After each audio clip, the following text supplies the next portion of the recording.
Two brand new films premiered recently on Disney+. One of them a remake, which is actually already a remake. And then the other one is a brand new film, but it's got a little bit of a Disney classic twist to it, as it involves Lilo and Stitch pretty heavily. Let's talk about Cheaper by the Dozen and Better Nate Than Ever.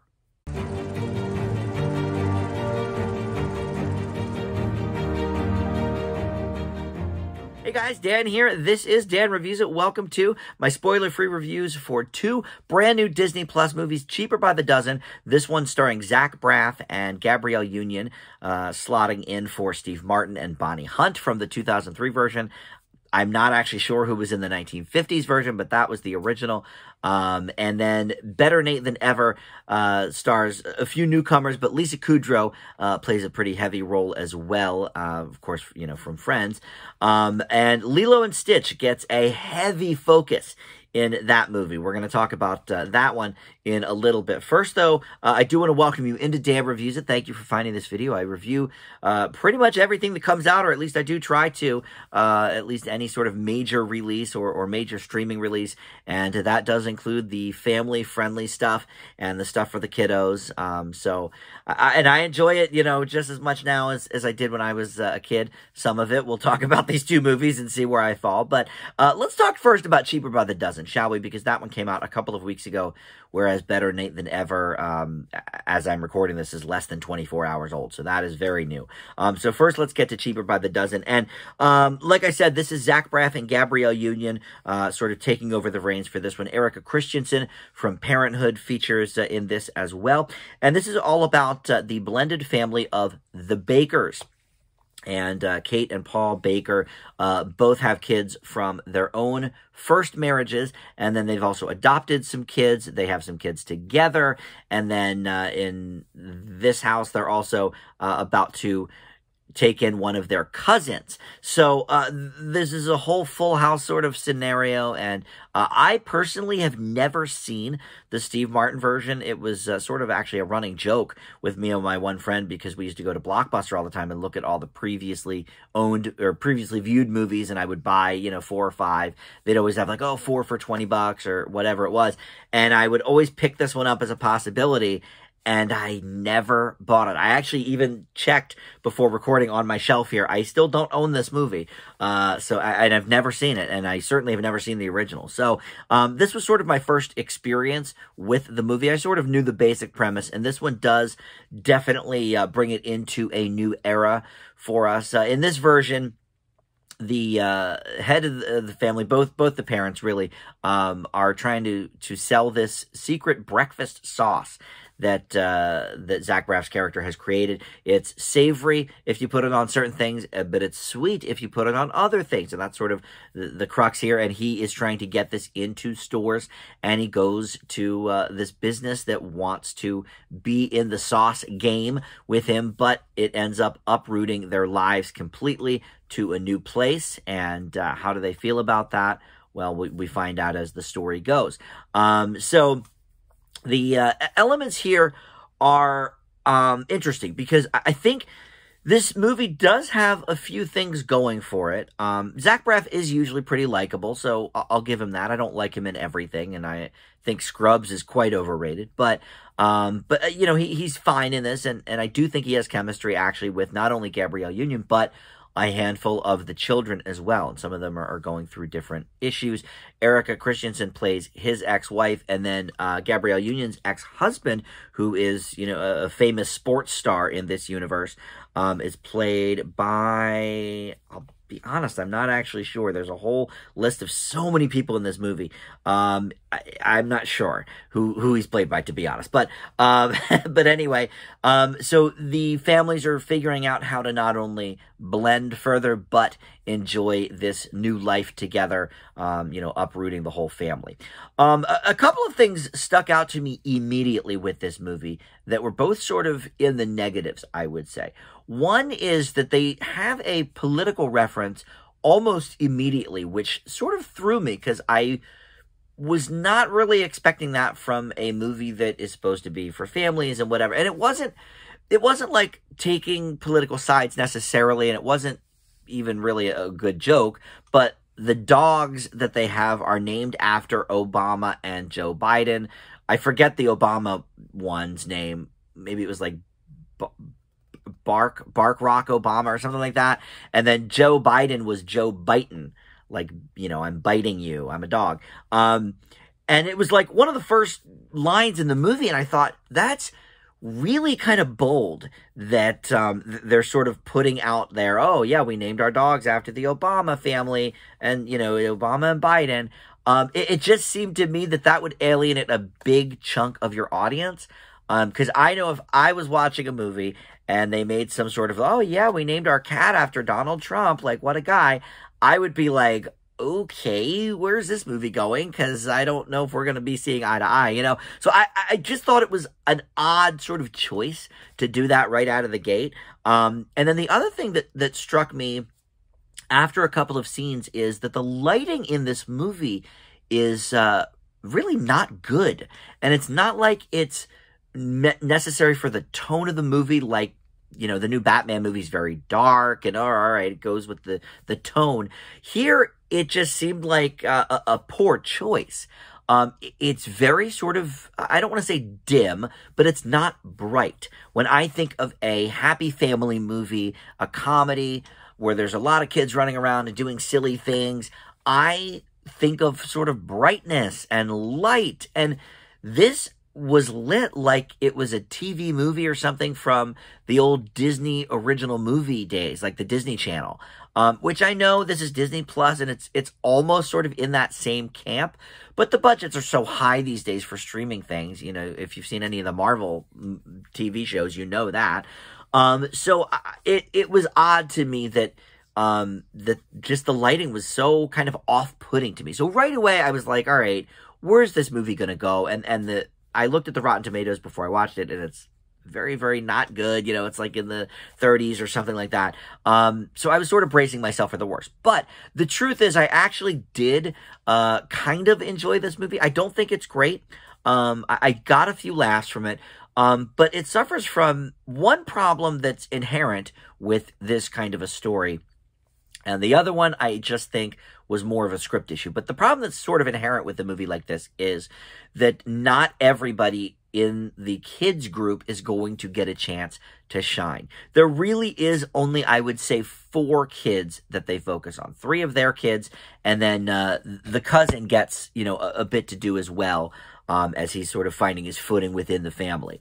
But everybody else is sort of just, okay, they're around and they have, maybe a pithy line here or there, but we don't really get to know them in the least. And I think that's more of an inherent problem with a movie like this that is focusing on so many characters or has so many characters at the center of it. I don't think we're going to ever kind of get to all of them unless it's like a 2.5-hour movie, and this did not deserve to be that. But my other problem, I think, is more in the scripting and the handling of certain subjects, because they're trying to tackle a lot of things in this movie, including, stark racism and bullying and, child theft and children sort of juveniles getting in trouble with the law and that sort of thing. They're dealing with some parental, marriage conflict issues. And some of these are heavier themes, and I'm okay with that. But because they're throwing so many different things into the mix, none of them ever really get their due, much like, the kids themselves. None of the topics at hand really get touched on more than sort of just a brushing, okay, well, yes, let's talk about this. You know what? You don't know what it's like to be, in my shoes and that. And it's like, it's rather generic in that sense because it just never has the time to flourish. And so I think it could have used maybe a little more handling in the script, not throwing as much into it. So we had a chance to explore a little bit more of it. And again, this is supposed to really be like kind of a light family comedy. So do we really need heavy themes of like racism, for example?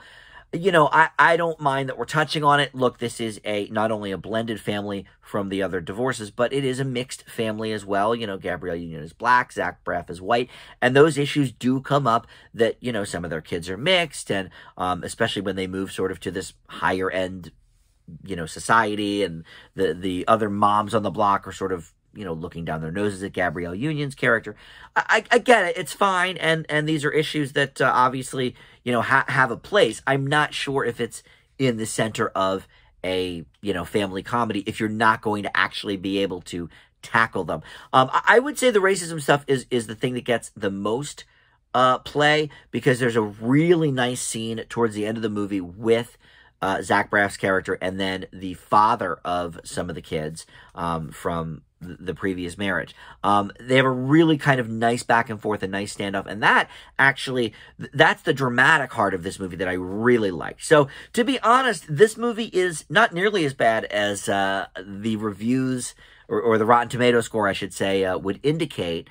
I was sort of bracing for the worst, and it started out very shaky, but I thought once it found its footing, other than those issues of, like, the kids not getting enough, characterization or character development, and then the drama kind of stuff, and those issues not really getting as much time either. Other than that, though, I did actually enjoy watching the movie. So it's a bit of a middling grade for me, for sure.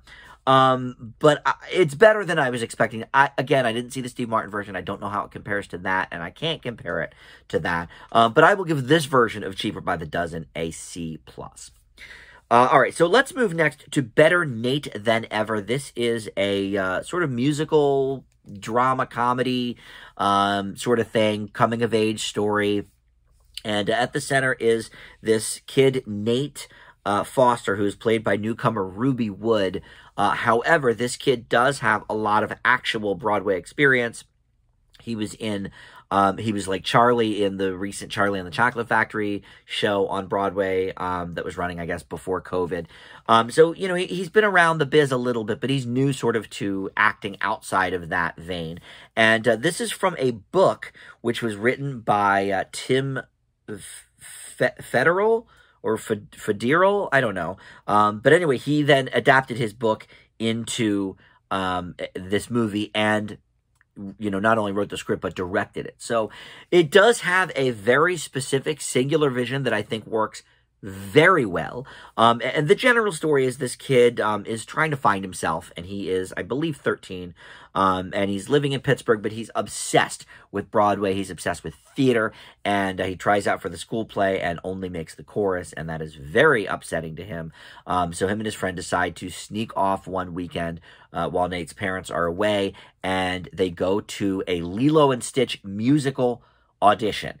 This apparently is going up on Broadway, and it's all the rage with the kids, and it makes sense that, look, they did The Lion King. They've done a lot of Disney movies into musicals. Mary Poppins, I know, was popular, so why not a Lilo and Stitch musical, right? It actually makes sense, and like I said up front, I think it may want to, it may excite people about hoping that this becomes a reality, but for now, nothing's in the works with that, but, it just takes place in this movie. But in any event, Lisa Kudrow is on hand in New York as Nate's aunt that was not expecting them, but she happens to show up for another audition in the same building, and sort of they connect that way, but there's tension between her and Nate's mom, so they haven't spoken for years, and et cetera. So this kid is a very, very possible, potential big star in the making. He is adorable, for one thing. He sings very well.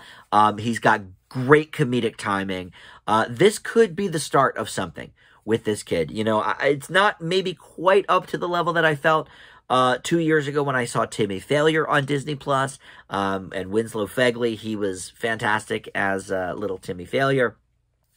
I'm not sure if I'm as in love with this kid as I was with Winslow, but we also didn't see Winslow Fegley sing, and this kid can sing as well. So, yeah, I actually wanted a couple more songs in this because it's sort of billed as a musical, but there's only like 3 or 4 original songs in it, and then he does a version of the George Benson classic on Broadway in New York City, and it sort of goes viral, and he becomes sort of a little TikTok star through that. But yeah, I mean, this is a really, really fun movie. It is funny. I think it is a little bit too inside in terms of theater and Broadway stuff. Like, there were things that went completely over my head. They were, you know, he was mentioning like different songs and different shows, and some of them I got, and some of them I was like, wow, this is like really inside. So I think the people to get the most out of this are for sure going to be theater kids. But what is so great about it is, well, there's a lot of great things about it, many of them I just mentioned, but what is great about his character specifically is that, you know, to an adult here, and certainly, you know, a gay adult who came out in high school and all of that, it's very obvious that this kid is, you know, on the LGBTQ, you know, sort of rainbow there, and it's hinted at a few different times in the movie, but they never come out and say it, and nor do they need to. You know, in fact, at one point, his friend who has a bit of a crush on him, she's female, you know, there's sort of a back and forth with them about, you know, oh, love you like a sister, you know, kind of thing. And she's like, yep, back at ya. You know, it's there, it's present. But I think it's nice because as a gay person, it does seem sometimes like they're, you know, Disney and other companies are sort of ticking boxes and making sure, okay, let's you know, make sure there's a gay person in this, and let's have them, you know, be the center of it and have their sexuality be the center of it. His is not. And like I said, it's barely sort of, it's hinted at for sure, but it's not really ever talked about in clear-cut, you know, language, because guess what? These are kids, and just let them do their thing. And, you know, it doesn't need to be a teachable movie. It doesn't need to be a teaching moment. There are some elements of that I do appreciate.